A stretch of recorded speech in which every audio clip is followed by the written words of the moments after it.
Hello, and welcome back to Let's Talk About Conflict, podcast where we talk about ways to get through conflict, maybe avoid making more conflicts, and even better, working on ourselves so that conflict is something we can manage inside and outside.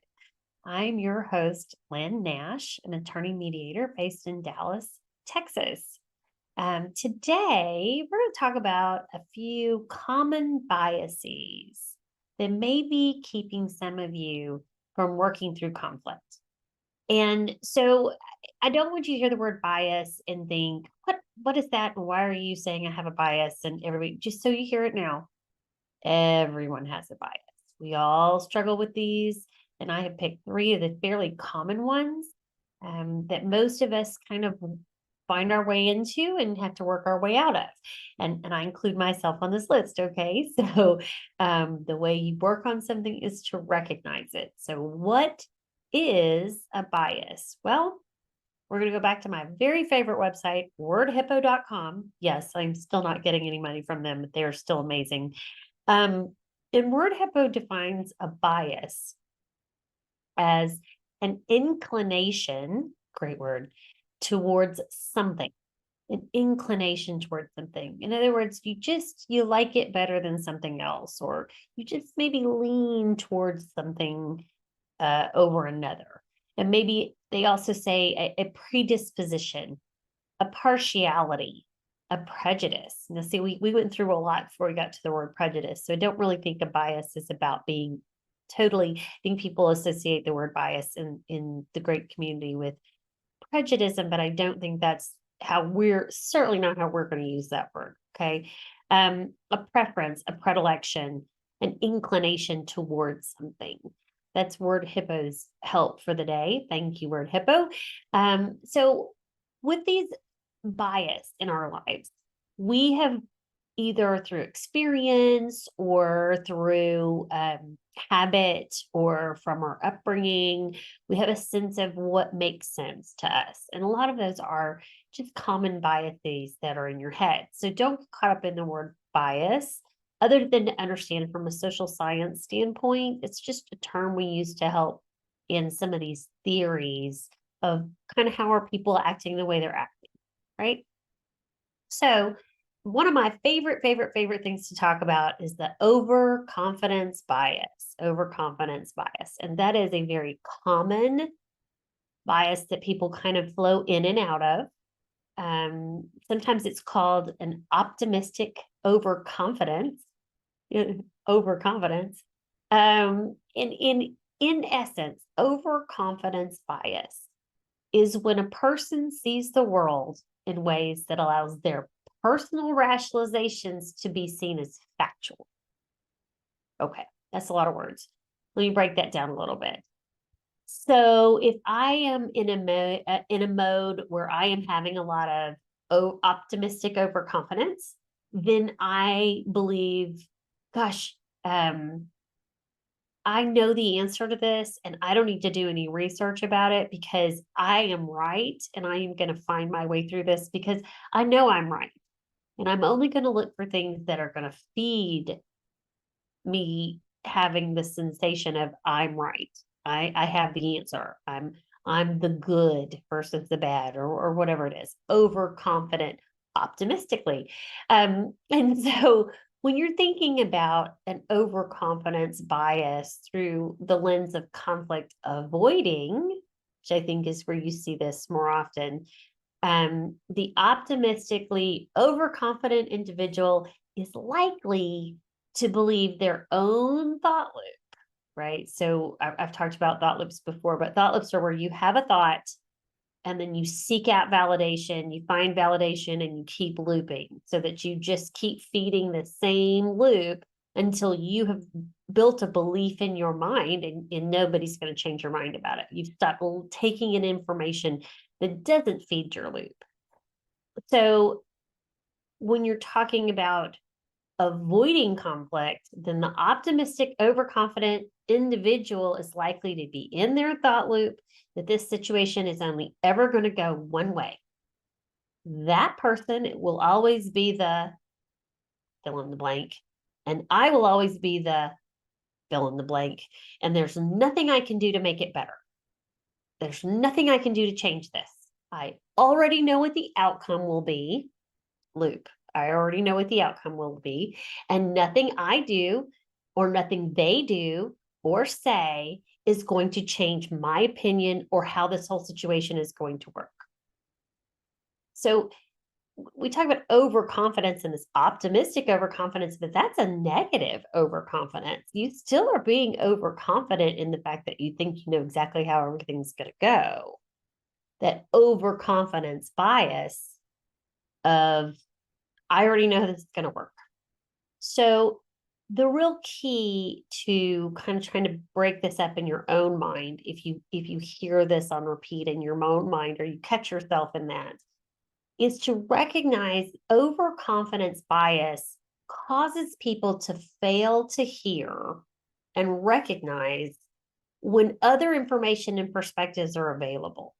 Okay. So back to that thought loop of, I already know how this is going to go, and they're always this, and I'm always that, and there's nothing that's going to change this.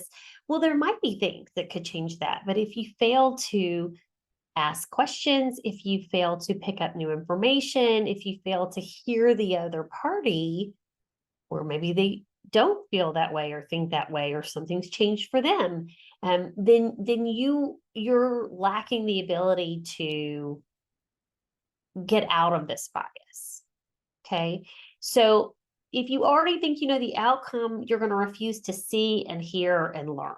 That's the problem with overconfidence. I already know how it's going to go and I don't need any more information. Well, I got to tell you, we always need more information. So when you're looking at the fear of going into a conflict resolution scenario where you've had a conflict and you want to resolve the conflict, but you go into this thought loop of and this overconfidence that you already know how the whole thing's going to go, you're not going to wade in.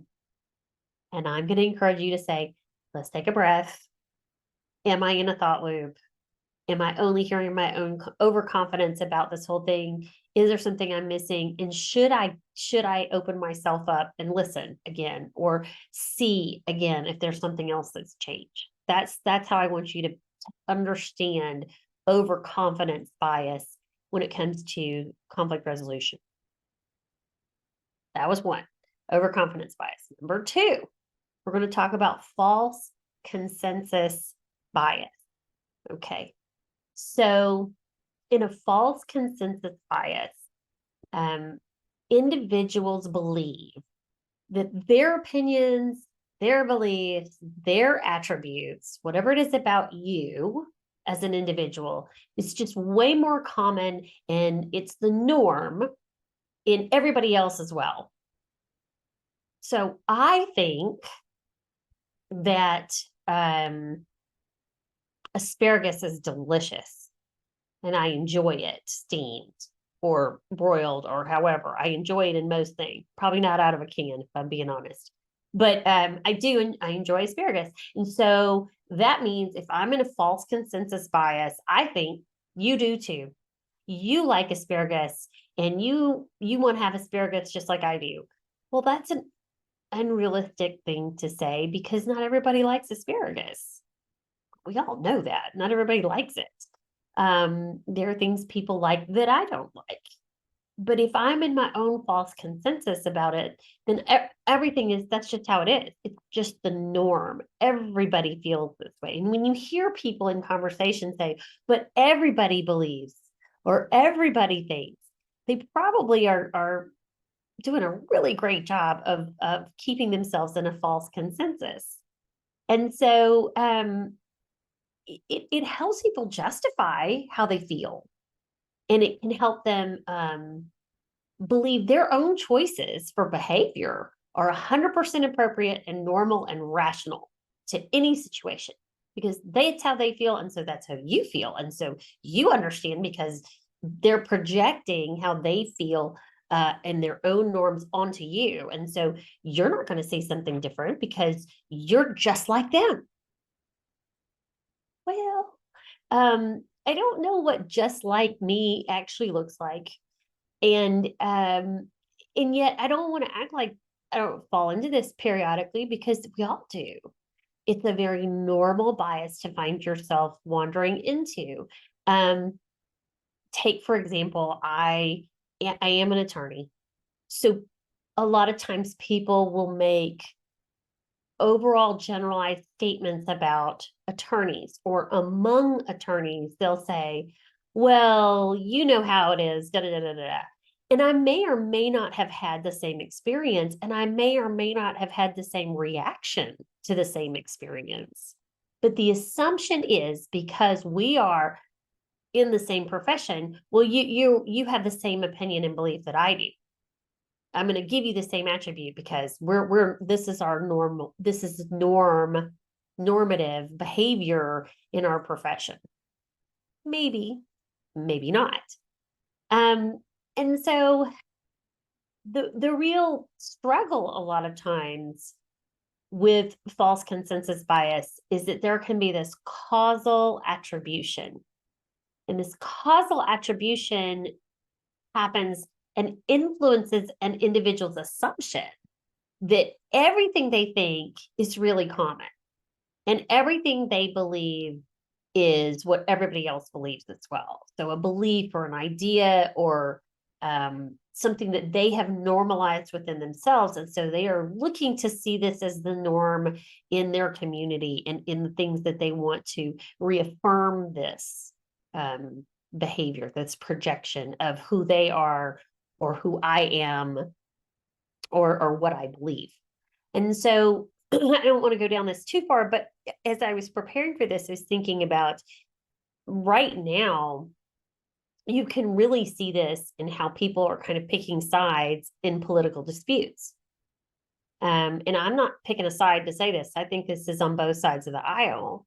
Excuse me. In politics right now, I am a good person, and I believe party X. Therefore, if someone does not believe in party X, then they cannot be a good person. Okay, let me say that again. I am a good person, and I believe X, party X. Therefore, if somebody else out there does not believe party X, then they're not a good person like me. I am pushing my agenda. This is only good people. This is how it has to be. This is my norm. Well,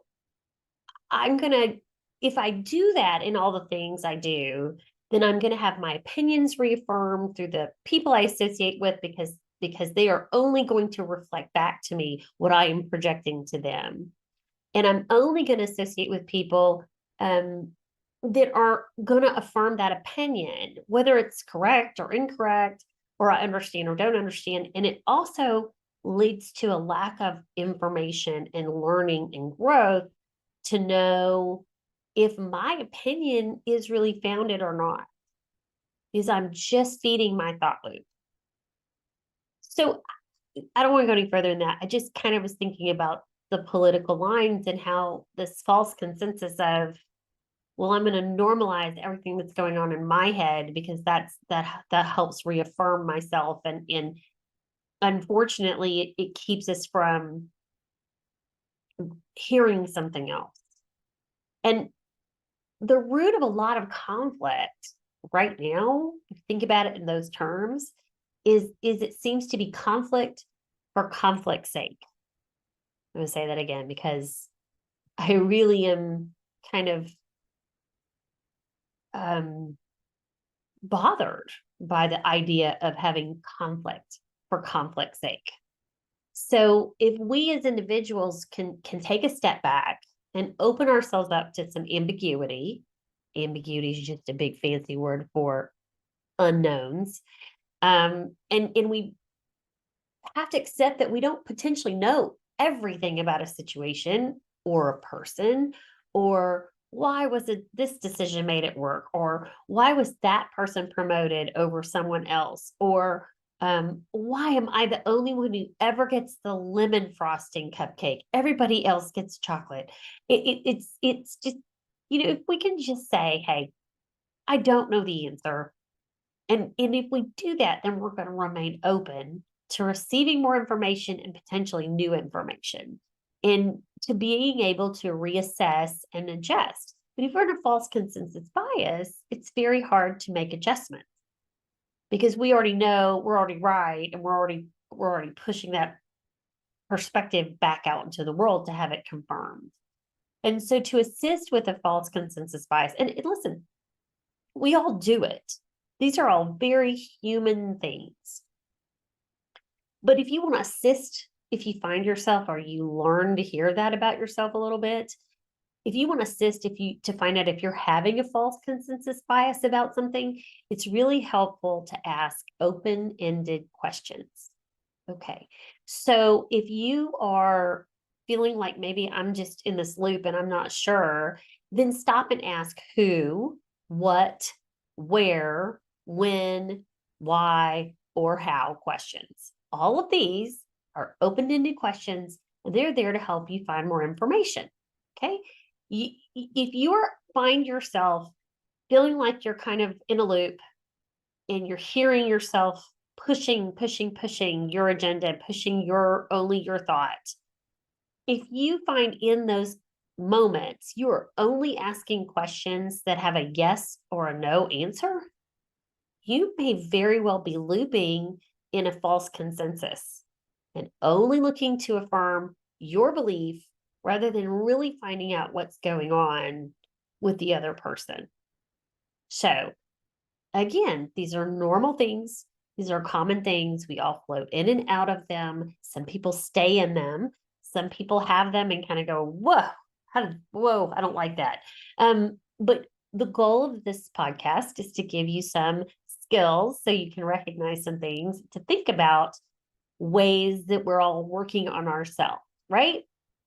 So, false consensus bias, ask open-ended questions, and see if that shifts your thinking. The goal is to help you see things a little bit differently. And maybe you're right.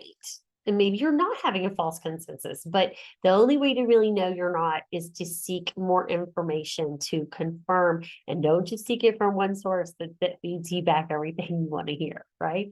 Okay, so the third bias we're going to talk about today is called fixed pie bias.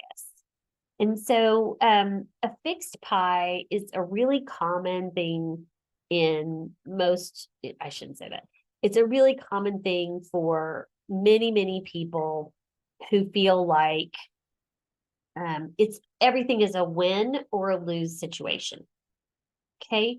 So in a fixed pie bias, if you're in a competitive situation, which our lives are a little more competitive, I think, sometimes than we recognize, you believe that you have to purely be able to win. And the only way you can win is if somebody else loses.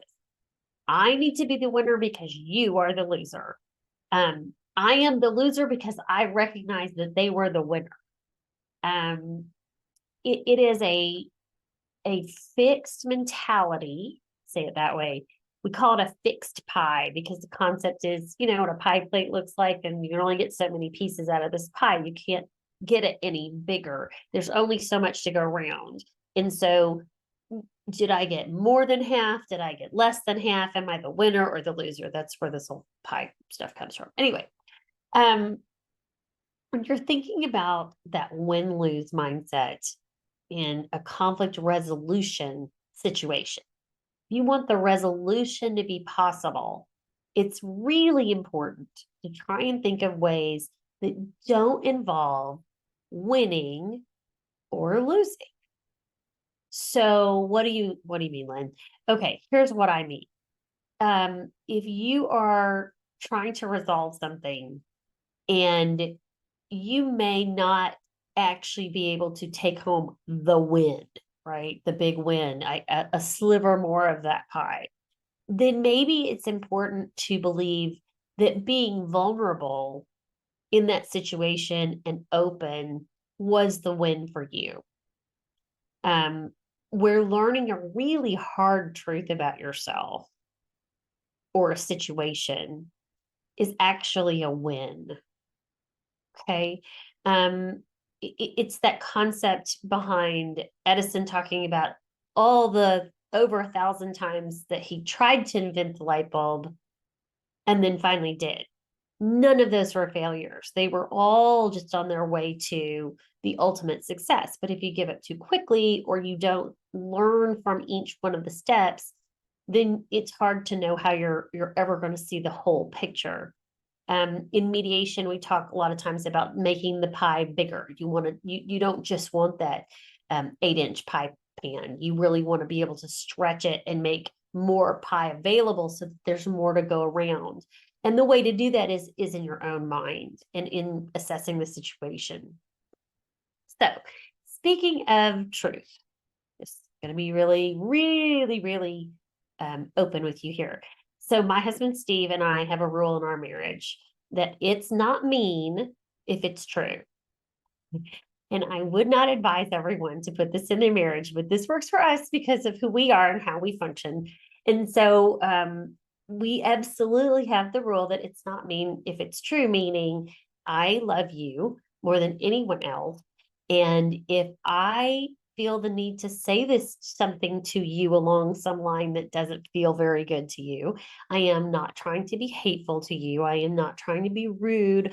I'm not trying to put anything on the table other than there's a truth you're avoiding, and I love you enough to keep putting it back under your nose. Case in point, I have been avoiding the gym. I have been really bad about going to the gym. And he mentions this to me a lot. Now, he also thinks that paying for a gym that you don't use is ridiculous, but we won't go down that road. He mentions to me that I have been avoiding the gym and follows up with, you'd feel better if you went to the gym. You would sleep better if you went to the gym regularly. And he's not wrong. He's not wrong. It's the truth. And I know it's the truth. It's not the most welcome truth in my life, but it's the truth nonetheless. And so I can either take this concept and say, he's picking on me or he's not loving me because he's saying this to me, but that's not an actual honest response. I'm honestly irritated at myself that I'm not following through with the things that will make me feel better and probably help me sleep better. So taking it out on him for caring enough to try and help me is not going to resolve the actual conflict that's in me. My own conflict is not going to the gym and not taking care of myself. Starting a new conflict with Steve when he's trying to help me, that's just petty. That's not going to accomplish anything.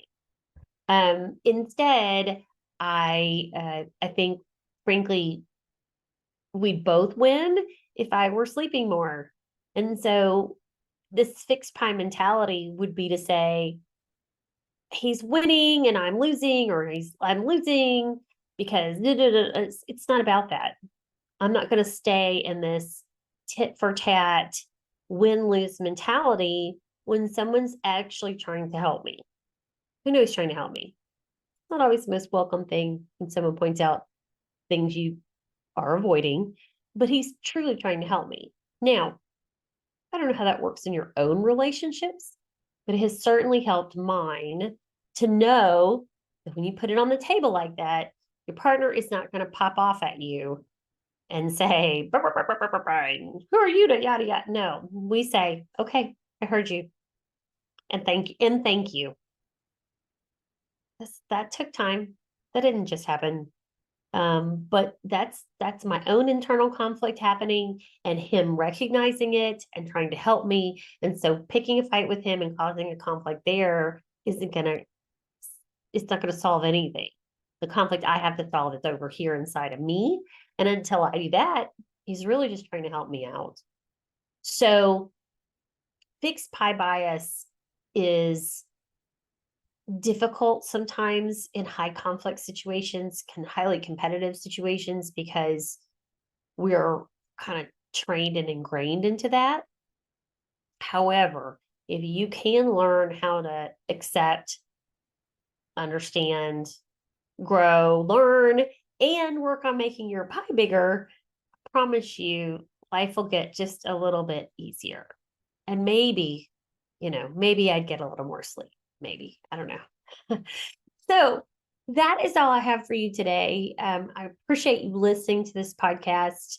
You can visit our website at letstalkaboutconflict.com.